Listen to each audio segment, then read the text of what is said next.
Hey kids, Dad here. On Monday, August 23rd, 2026 at 11 a.m. And just fixing to go for a jog shortly here, get my cardio in. Before I did, I wanted to make a little video and give you a little glimpse into what was a very memorable Sunday.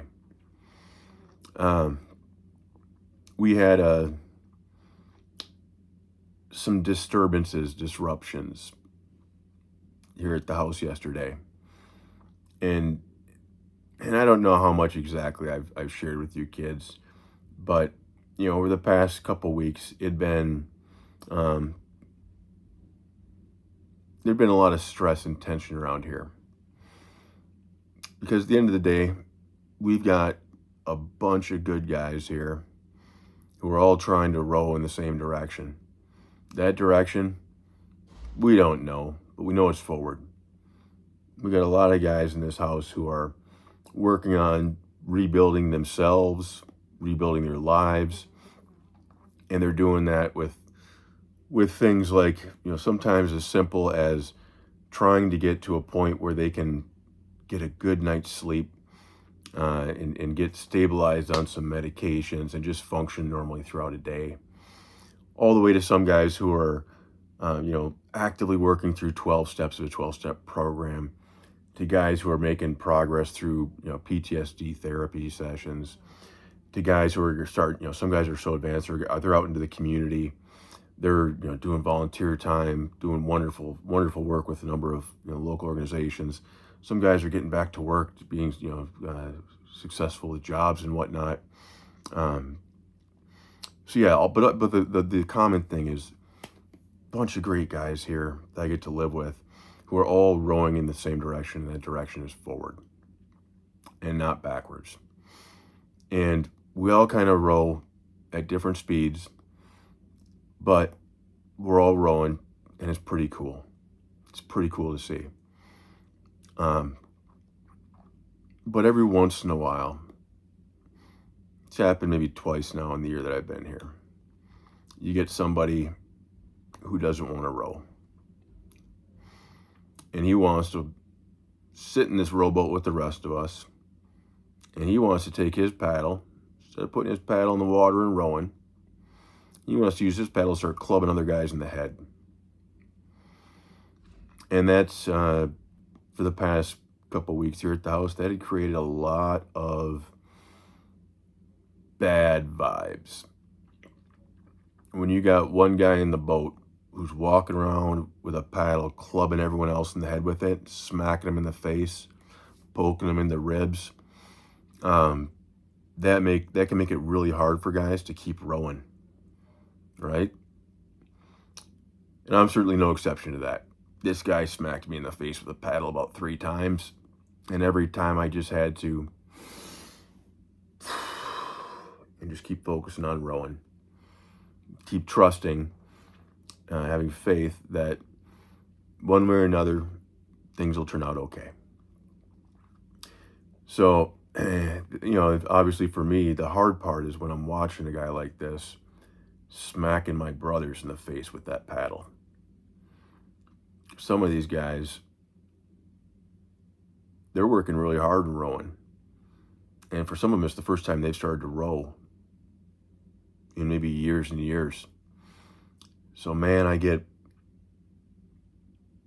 it's challenging for me when I see somebody going up to one of my brothers who's doing his best, rowing, helping row, and somebody smacks that guy in the face and hits him over the head with his paddle. I want to throw that guy overboard. I want to throw that guy overboard and say, get the hell out of my boat. Quit messing with my brothers, because we're all rowing here. So either put your paddle in the water, start rowing too, or even, you know what? You just go sit in the back of the boat, but stop clubbing us in the head with your paddle. So anyhow, that's some metaphor, kids, that maybe you'll figure out someday. But what came to pass ultimately yesterday, we had this guy woke up, and for whatever reason, he was on a tear. clubbing everybody he could find with that paddle. And I have no idea how, no idea why, but I just sat back. I did not shout at him and tell him, quit rocking the boat, quit hitting people with your paddle. I just sat back and watched it happen, kept focusing on doing my rowing. And what did that look like yesterday? It looked like going to my support group meeting in the morning. I actually went to a second one right after the first one because I felt like I needed some more of that. I needed to row a little harder, focus on my paddle. As this guy's going around clubbing everybody in the boat. And I got a workout in. I help cut wood, chop wood. No joke. It's a Buddhist metaphor. Chop wood, carry water. It means do the basic things right. But chopped up some wood, stacked some wood. And all day these guys are grumbling. These guys in the boat with me about what a terror this one individual is. And they're freaking out that he's going to capsize the boat, or that they're going to end up hitting him back with their paddle, and then they're going to get in trouble. Nobody wants to do that because we know we just got to keep rowing. And I just had to keep reassuring guys, hey, let it go. Focus on your paddle. Focus on rowing. Look at what I'm doing. I'm doing the same. Have a little bit of faith that everything will work out. And sure enough, by the end of the day, everything worked itself out. And it really didn't take me doing anything except focusing on my paddle, rowing in a forward direction. So that individual who was walking around clubbing guys in the head for the past 2-3 weeks here, needs help. Needs help. Whether that's mental or substance, I don't know. When somebody's walking around hitting people with paddles, smacking them in the face, challenging them to fight, cussing them out, sometimes it's hard to tell. Are they having some sort of a manic episode, or are they potentially on drugs? Can look very similar, but at the end of the day, it doesn't matter. It doesn't matter, because at the end of the day, you're being dangerous and threatening to a house full of guys trying to do the right thing. So, thanks to some help from the sheriffs, he was removed, which happens here on occasion, kids. The irony is he kept cussing at me for calling the sheriffs. I wasn't the one who called the sheriffs. No, I wasn't the one who called the sheriffs, kids. But you threaten enough people, you get aggressive with enough people, sheriffs tend to show up. And that's what happened. And they were awesome. Martin County sheriffs are fantastic. They're very good at just keeping the peace without escalating, without raising tensions.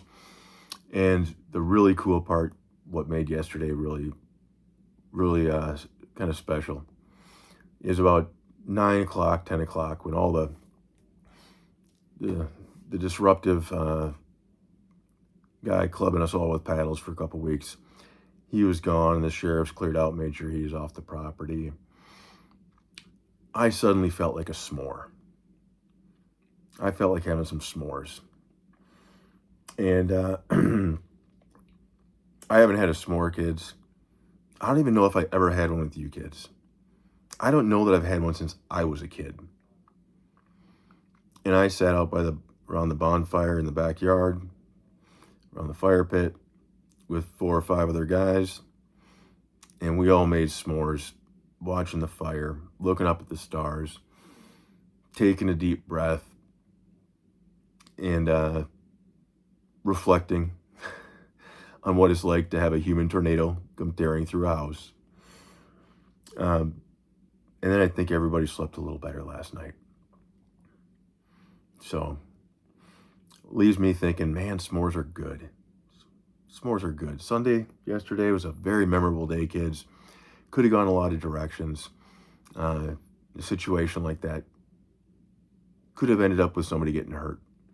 Could have ended up with, somebody getting arrested. None of that stuff happened. And I think the reason for that is you just focus on rowing the boat, making that forward progress, your paddle. Even when someone's clubbing you over the head with theirs, ignore it. Don't take the bait. Don't take the bait. Take the high road. Then sit around with some brothers, with some like-minded folks, with some folks who are rowing in the right direction at the end of the day. Sit around a fire with them and have a s'more. So anyhow, I love you kids. I got to go log some miles on the dirt roads out here to burn off whatever calories an awesome s'more is. But it was so worth it. Love you kids. We'll talk soon.